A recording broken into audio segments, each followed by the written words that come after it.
He didn't wait for a vision to come. He wrote a poem every day, first thing. The research for what you're writing is your whole life. Let the bucket of memory down into the well. Bring it up. Does a good job of talking about things you can't really talk about. People recognize in it something they are hungry to hear. You read him, and you feel you and he are friends. Support for discovering William Stafford is provided by the James F. and Marion L. Miller Foundation, the Robert D. and Marcia H. Randall Fund for Lifelong Learning, the Kinsman Foundation, a grant from the Oregon Arts Commission and the National Endowment for the Arts, and viewers like you. Thank you. Once in the 40s, we were alone one night on a long road in Montana. This was in the winter, a big night far to the stars. We had hitched, my wife and I, and left our ride at a crossing to go on. Tired and cold, but brave, we trudged along. This, we said, was our life, watched over, allowed to go where we wanted. We said we'd come back sometime when we got rich. We'd leave the others and find a night like this, whatever we had to give, and no matter how far, to be so happy again.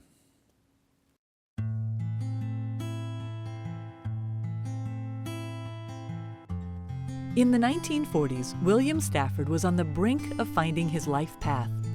He was newly married and writing a poem every day. I have an appetite for finding that perfect fit of language with the experience of life as you're having it right now. Every now and then, you can break off a piece of that and call it a poem. He had no way of knowing that his simple act of putting pen to paper would have a profound impact on the world of poetry for decades to come. The poems are surprising. They have an ordinariness about them, or at least a belief in the ordinary. And yet there are strange turns in Stafford's poetry and phrases that just, I don't know, kind of leave you breathless. William Stafford's almost like Oregon's Robert Frost to me. He creates these interesting episodes and dramas, and you keep on saying, okay, what are you up to? Traveling through the dark, I found a deer, dead, on the edge of the Wilson River Road. It's usually best to roll them into the canyon. That road is narrow. To swerve might make more dead. By the glow of the taillight, I stumbled back of the car and stood by the heap, a doe, a recent killing. She had stiffened already, almost cold. I dragged her off. She was large in the belly. My fingers touching her side brought me the reason. Her side was warm. Her fawn lay there waiting, alive, still, never to be born. Beside that mountain road, I hesitated. The car aimed ahead its lowered parking lights. Under the hood purred the steady engine.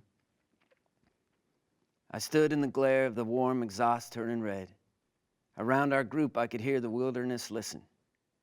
I thought hard for us all, my only swerving, then pushed her over the edge into the river. Traveling Through the Dark was the title poem of a book that received a nomination for the National Book Award for Poetry in 1963. Other nominees included Robert Frost and William Carlos Williams. Stafford got the award. This is the pinnacle of success for American poets, as far as recognition goes, is winning the National Book Award. At the time, he was 48 years old and a professor at Lewis and Clark College in Portland, Oregon. One thing about my dad, a question I've had, was he a poet with an interest in ideas, or was he really a philosopher who used the practice of writing poetry to pursue his life as a seeker? Every word Bill wrote, every word he spoke, every action he took, he bore witness to his profound belief in the nonviolent resolution of conflict. Stafford was born in 1914 in Hutchinson, Kansas. He grew up during the Great Depression when nothing could be wasted, in a family that valued words. People were eating boiled wheat, that's all they had. My dad's paper route was supporting the family. So there was a sense, I think, in the family that stories, books, gossip, talking recklessly, these were forms of wealth. He took his love of language to the University of Kansas.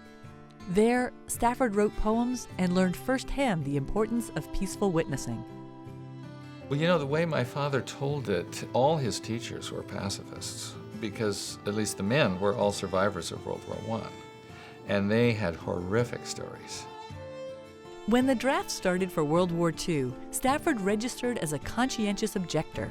So the conscientious objector is the person who says, I will not let violence pull me into violence. He was called in front of the draft board to explain why he didn't want to fight against Hitler. The head of the draft board said, I see you're a conscientious objector. How do you explain that? Where do you get that idea? And my father said, well, you might not remember me, but I remember you. You were my Sunday school teacher. And you taught us that one of the commandments is, thou shalt not kill. You were a good teacher, sir. Conscientious objectors, or COs, were assigned to active duty at civilian work camps run by peace churches. Stafford spent 4 years doing manual labor and writing in his free time. In some ways, it marked the beginning of his path as a poet. I was very much influenced by those 4 years. The steady realization that one could be different and apart in a day-by-day basis without questioning oneself about it couldn't help having an influence on the writing habits and on the habits of mind that made you different from and ready to be different from the society around you. He assembled his first book of poetry during 2 years at a camp in Los Prietos, California. That's where he met Dorothy Franz, who would become Dorothy Stafford. He asked her to go for a walk, and one of them began quoting a line from a Willa Cather short story, and the other one completed the line. After meeting each other for 3 times, they decided that they would get married. My dad said, isn't this the way it should always be? And she said, but you don't even know if I can cook. It's code. That's the way they did it in those days. William and Dorothy married in 1944. They had 4 children, Brett, Kim, Kit, and Barbara, and settled in Oregon. Stafford continued to write and teach. He traveled frequently to read poetry and encourage other poets.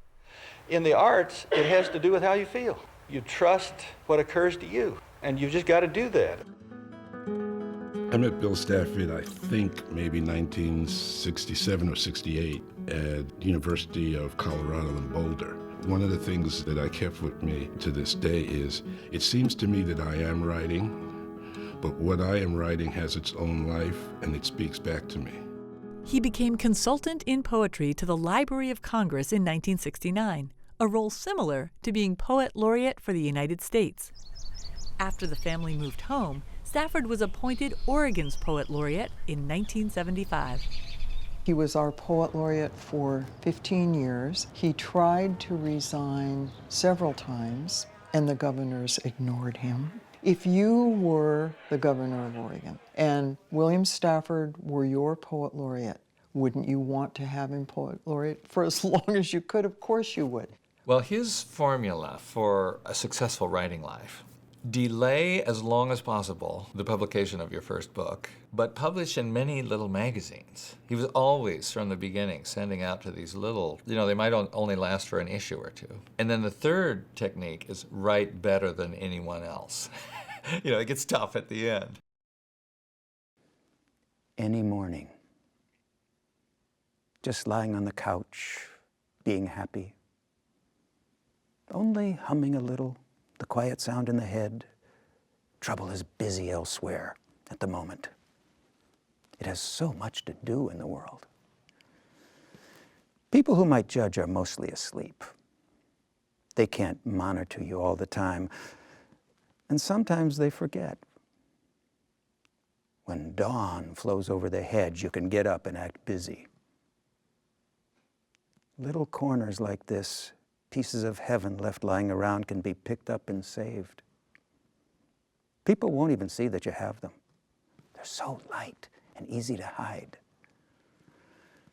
Later in the day, you can act like others. You can shake your head. You can frown.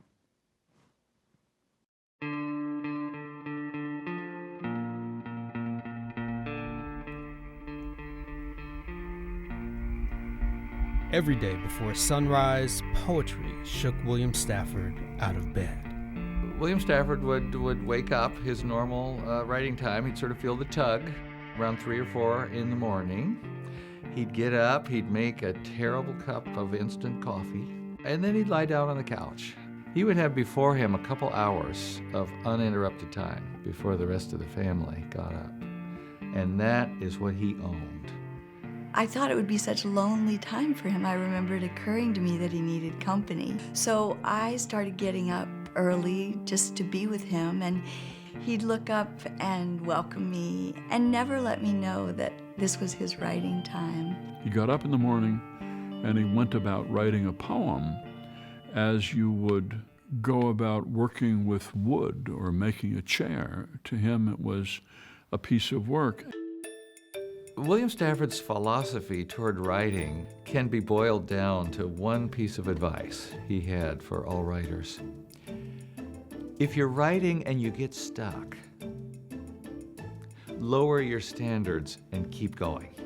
It was great. I think some people believe that it means that you really are lowering your standards. But I think for him, it's a matter of accepting yourself, accepting your ideas, and not worrying about, are they perfect, are they right? Eventually, he'd find a way to turn those thoughts into a poem. He wrote as many as 20,000. And when he liked one, he'd type it up and send it out to be published. He typed about 1 out of 8. And someone asked him one time, how do you know when to stop revising? And he said, when it no longer feels like creation. I think what's sort of amazing about Stafford is I think he often sat down each morning without a spark, right? He was willing to be open to finding it every morning. That's what poets do. They go places that regular people don't, and they look at hard, difficult truths in a way that regular people don't, and they report back to us. From his couch, William Stafford climbed mountains, traveled across time and country, and challenged injustice. Now I remember. In our town, the druggist prescribed Coca-Cola, mostly, in tapered glasses to us, and to the elevator man in a paper cup, so he could drink it elsewhere, because he was black. And by the end of the poem, sparks are literally flying.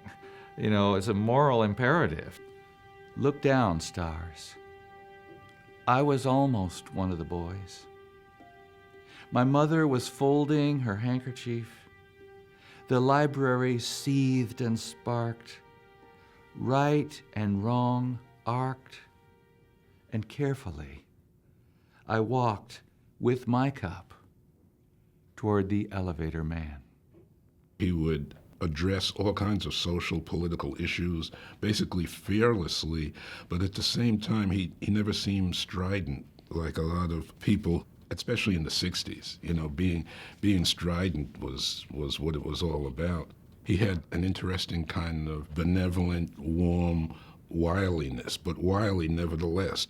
Well, I think one of the things about Stafford and why he has reached so many of us is that his voice is incredibly approachable, right? You don't feel like he's speaking to you from on high. In scenery, I like flat country. In life, I don't like much to happen.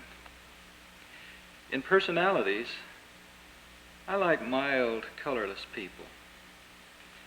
And in colors, I prefer gray and brown. My wife, a vivid girl from the mountains, says, "Then why did you choose me?" Mildly, I lower my brown eyes. There are so many things admirable people do not understand.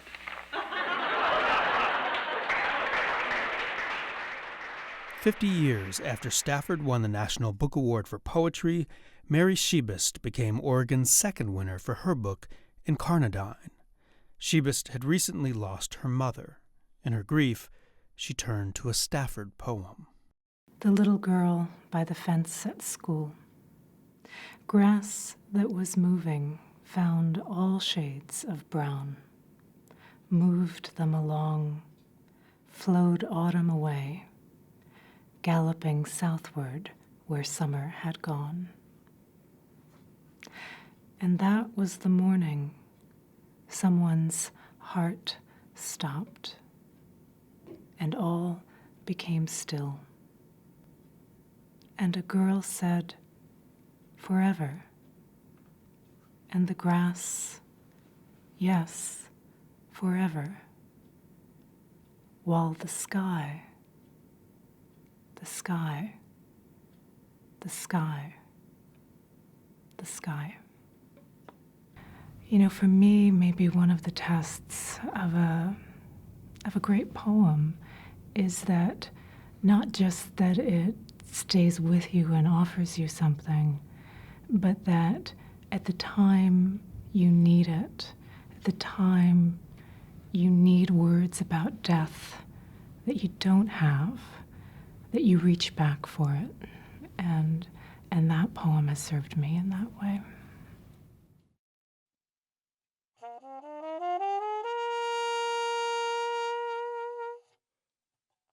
I glanced at her and took my glasses off. They were still singing.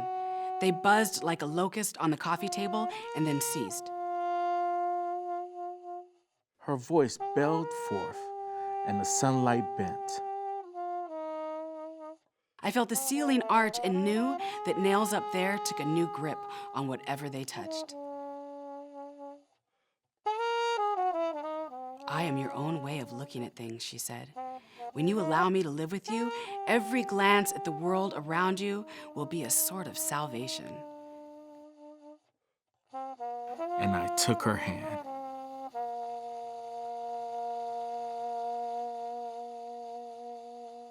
The research for what you're writing is your whole life.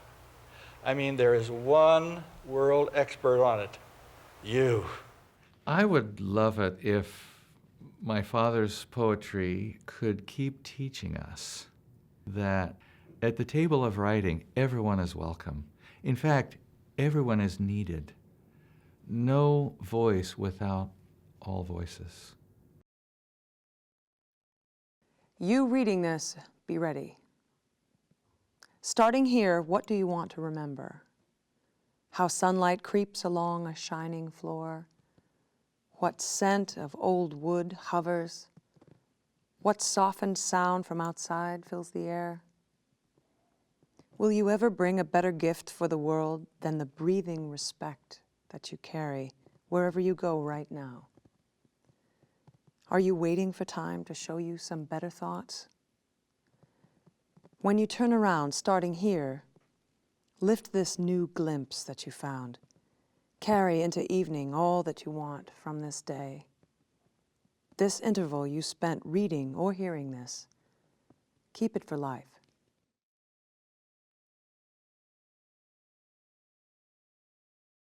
This treadle-powered Cadillac here is ready to roll. We're printing a poem of my dad's called Listening. It's a very haunting poem to me personally because he's describing his father. But when I read it, I'm describing my father. My father could hear a little animal step or a moth in the dark against the screen. So to print this poem is it's sort of a full circle thing. More came to him on the soft, wild night than came to our porch for us on the wind. We would watch him look up and his face go keen till the walls of the world flared, widened, flared, widened. I had reached this really dark place and I couldn't write, and the poetry was like a lifeline to me. I mean, it just helped me reconnect with my creativity, and it made me feel worthy of being creative again. It brought me back to life. What did we do?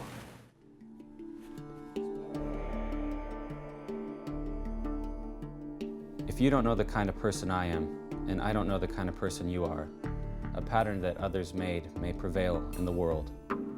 And following the wrong God home, we may miss our star.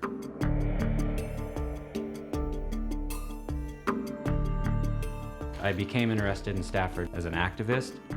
I don't see war as a viable way of making the earth a more peaceful place.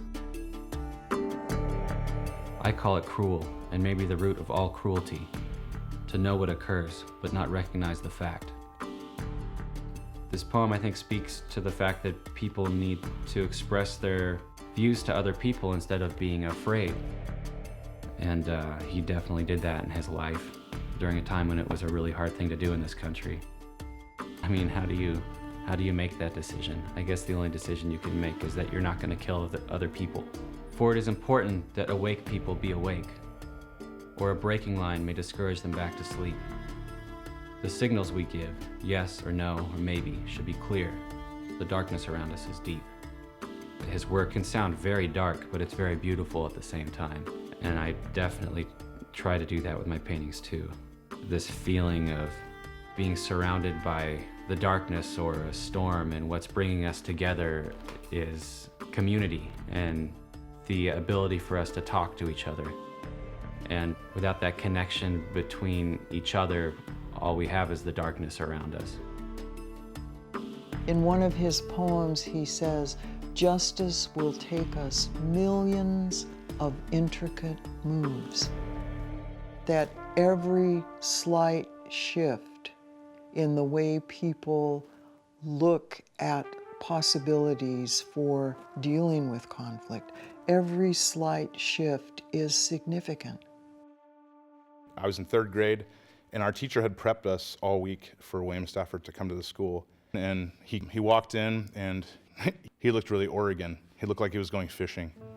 And he read to us. From there, I think that was the start of liking poetry and being into literary arts, which then transformed into visual arts for me.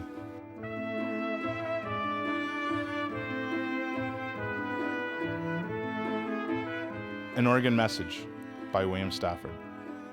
When we first moved here, pulled the trees in around us, curled our backs to the wind, no one had ever hit the moon. No one.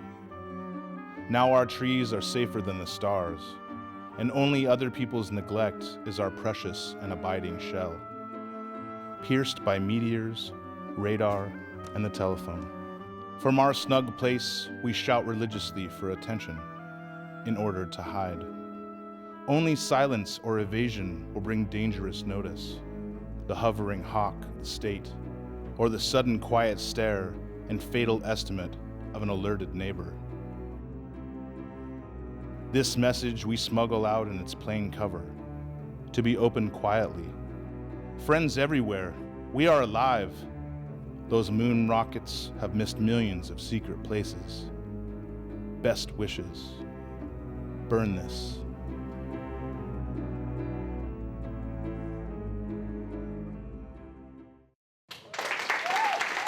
Coming from like a slam poetry background, I see a connection between spoken word poetry, rap, whatever, and Stafford stuff. Just thinking. Got up on a cool morning, leaned out the window. No cloud, no wind. Air that flowers held for a while. There's a commonplace quality to it, and then an exploration of this commonplace thing turns it into this beautiful, magical, wonderful, take the time with it kind of thing. Let the bucket of memory down into the well. Bring it up. Cool, cool minutes. No one stirring, no plans, just being there. This is what the whole thing is about. He followed his thread in terms of he participated as much in his artwork as he did his family. He seems like a good human being. I'm pro William Stafford. I vote Stafford. I remember that he wrote so many poems. That workmanlike approach to poetry sets him apart from every other poet. He didn't wait for a vision to come. He sat down in the morning and he wrote a poem first thing. Lower your standards, keep going. It is the process that is wonderful. Along the way, things will emerge that seem to you to be okay, and then, maybe you'll send them out into the world. I think my father's legacy is as a citizen of the world. I do think because of his early life, his time as a CO in the margins of society, he gave us just so naturally a place to see the world as good, without enemies, and as an inviting and safe place. So I'd say my father's legacy is in his kindness. His friend Robert Bly, the poet, said when my father died in 1993, William Stafford will be read more in the next century than he is now.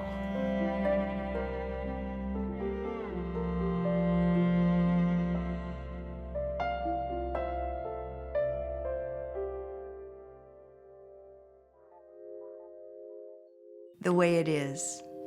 There's a thread you follow. It goes among things that change, but it doesn't change. People wonder about what you are pursuing. You have to explain about the thread. But it is hard for others to see. While you hold it, you can't get lost. Tragedies happen, people get hurt or die. And you suffer and get old. Nothing you do can stop time's unfolding. You don't ever let go of the thread.